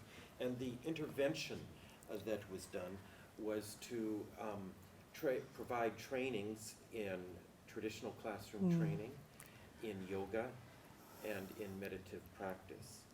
And the question was, which one has greatest impact upon the behavior of the managers in terms of the way they respond to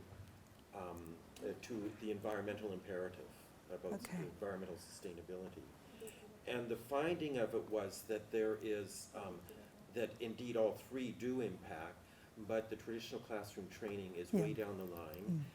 The yoga is significantly higher, and that meditative practice, sharing meditative practice, is the highest impact.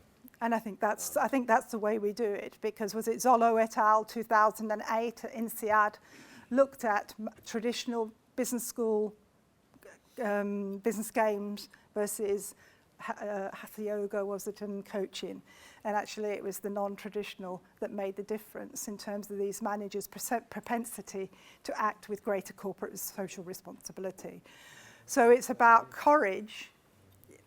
It's about courage of doing something different, which I think Mason says that's where we need to start. Okay, so doing something different, if it's okay with you, I'd like to give the space really and the mic to Deborah, who's going to really, she's one of your community, and she's going to share her story. Okay. Yay! I'm not going to be long, and I'm not going to be very theoretical or highbrow. I'm going to be very exposing of myself personally. So I might sit down. Yeah, I might sit down. No, you want me to stand up? Okay, so thank you, Margaret, and thanks for coming. I hope that you've been enjoying the session on mindfulness. I'll just start at the beginning of my journey and whiz through it. And I'm just, as I say, just going to share my personal experience of mindfulness and how I've used it and not used it at times as well. Okay, so I work as both a consultant, change management consultant and coach. It's probably 50-50 actually, my engagements. I first was introduced to meditation, not mindfulness, back in 2002 when I was a lot younger. I was about 28, 29, and I was working for Egg, a technology company, and working in the innovation department. And I had a really young, I was quite young and given huge responsibilities for me at the time. I was tasked running a team, coming up with a new product that was going to make 20 million in revenue in 6 months. I was like weighed down by this goal and really, really took it to heart. Didn't think that I could share it with anybody, and lots of different things happened, and I got very stressed out. Had differences of opinion with an innovation agency, a big one actually, IDEO. I don't know whether anybody's heard of them, but and I thought that I was doing the right thing, and then I wasn't backed by my boss. He did me over, so to speak, and I got a stomach ulcer. I was very stressed and went off work, and I did two things. I was given lansoprazole by the GP to stop the acid, and I started meditating as well. And I don't know which one it was at the time, but they both calmed things down, and after a couple of months I went back to work and it was fine.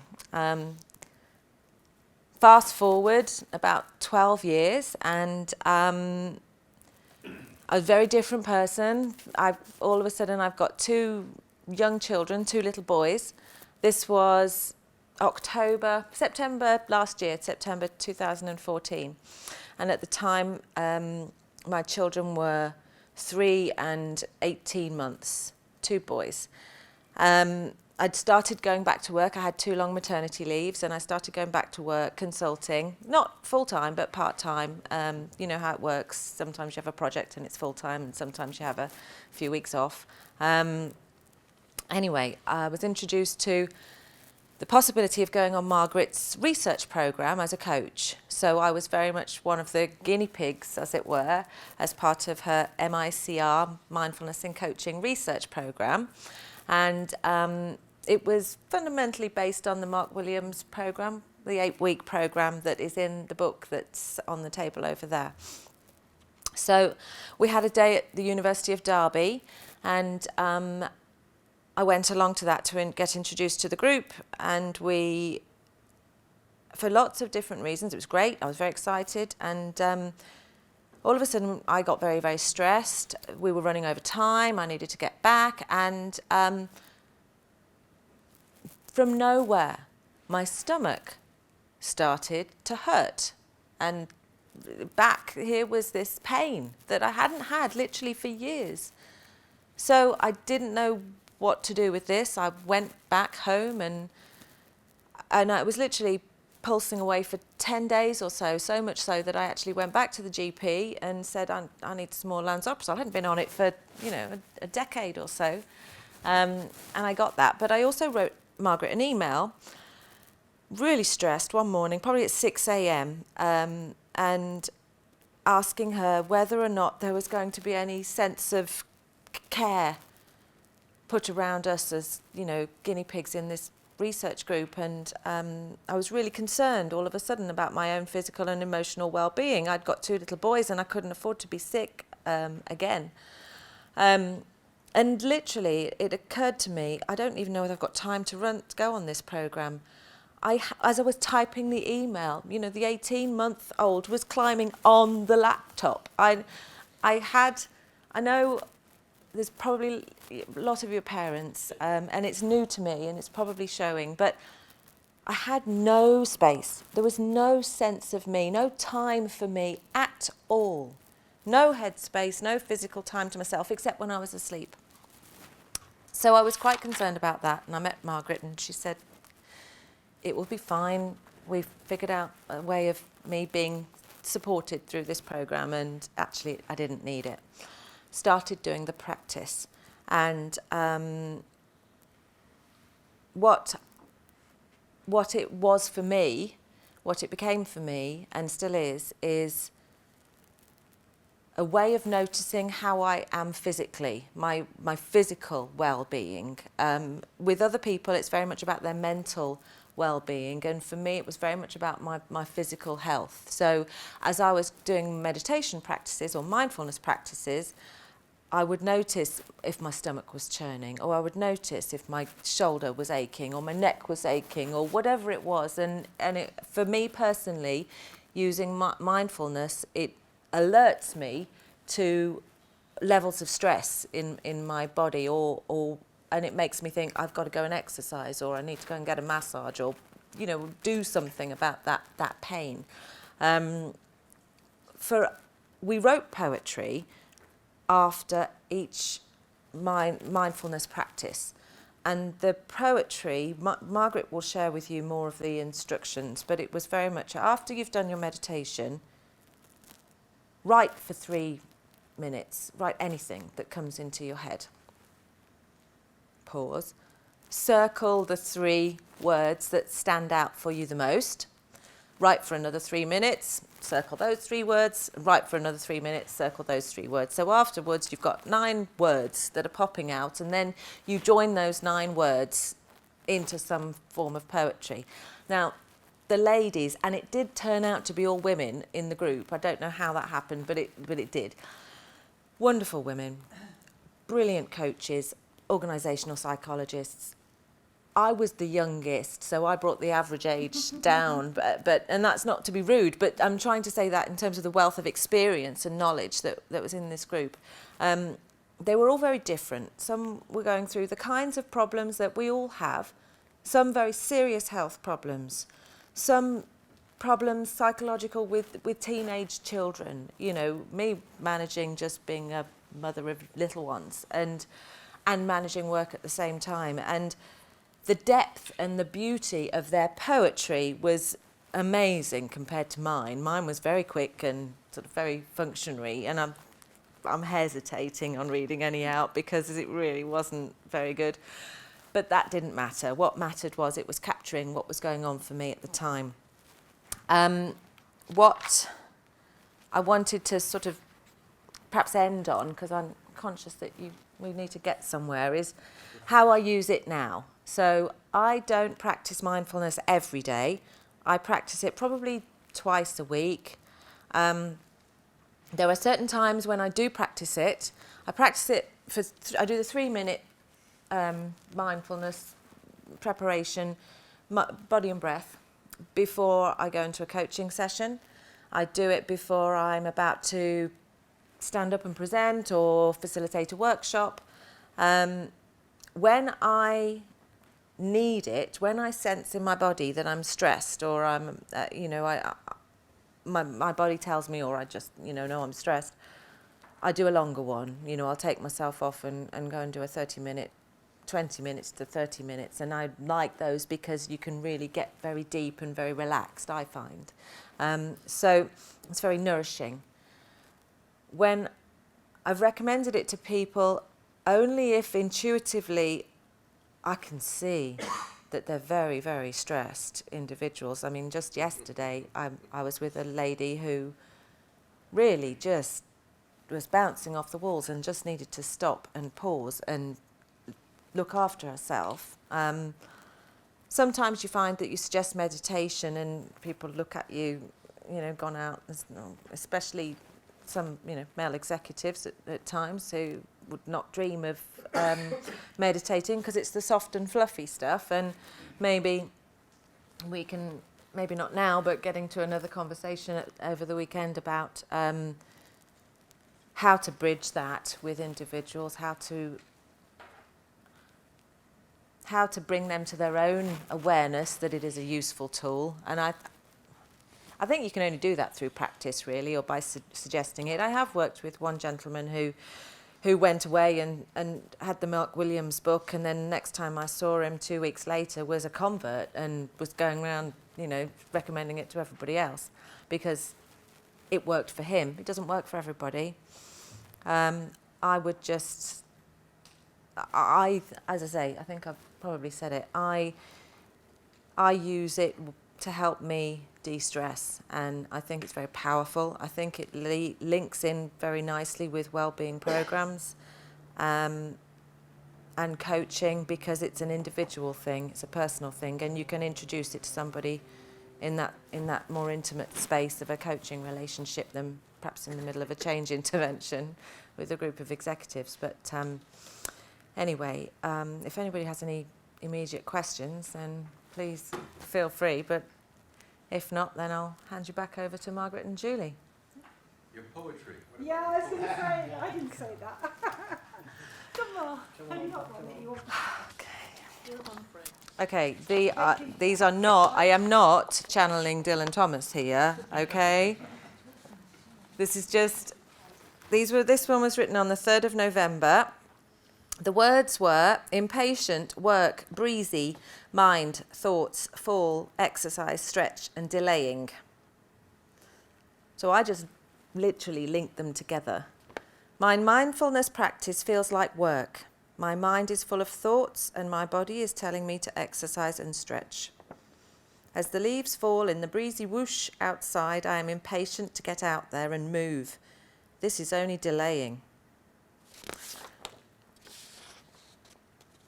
Another one was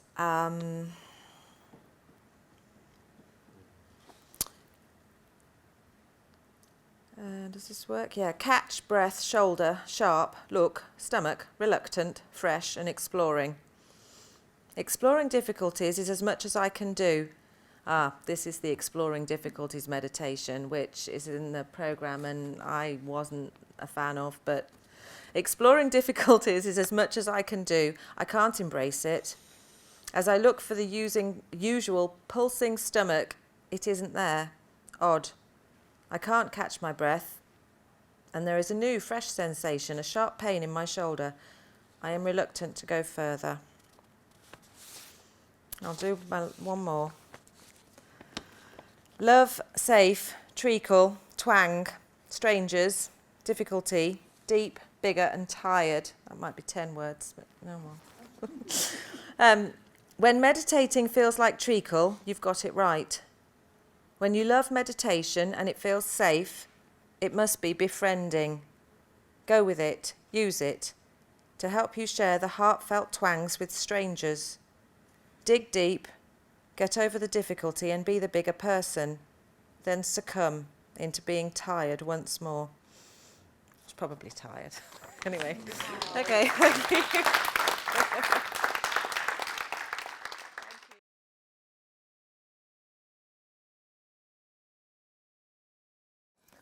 Thank you very much, both of you. It was very, very interesting. And might I say maybe a little bit uncomfortable for some people? Probably. But what do I know? So that was today. just a few logistical things. Tonight at 6:30 we have the wine tasting game, luxury canapes, and a feast for the eyes in the Aidan Meller Gallery with his modern Picasso, Matisse, Miro, Henry Moore paintings and so forth. It should be fun, so I encourage you to come. It's about 20 to 25 minutes walk from here. In fact, thank you. I've just kind of written or sketched a map. It's not exactly a straight road, but if you follow through, you can note them down. Park End Street, New Road, Queen Street, and then the High Street. It's number 105.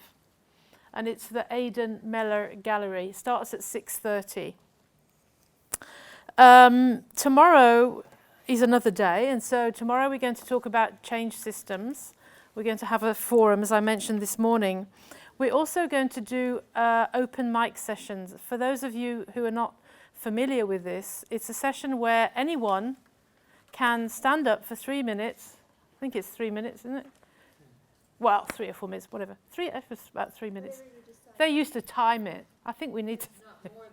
Not more than 3 minutes. Yeah. And you can stand up and you can say whatever you want. You can ask for help. You can tell somebody about something you're doing. You can make a comment, and it's open. That's why it's called open mic. So, so there's a list there. I've put 5 numbers down, but you can put more on if you like. Just write your name down so that we know who is going to be talking tomorrow. We'll also have an introduction tomorrow about the future of TCL and some other things too, but I won't go into too much detail about those. One thing you might want to think about, we do have some books for sale. There are some people who have never read the book yet, who haven't had a copy. I'd like to encourage you to buy one. The prices are stickered on them over there. For those of you who have had the books and who want more, I think it would make sense for us to collect what your real requirements might be, because it may well be that we have to reprint. So let's talk about that tomorrow. Success. Yes.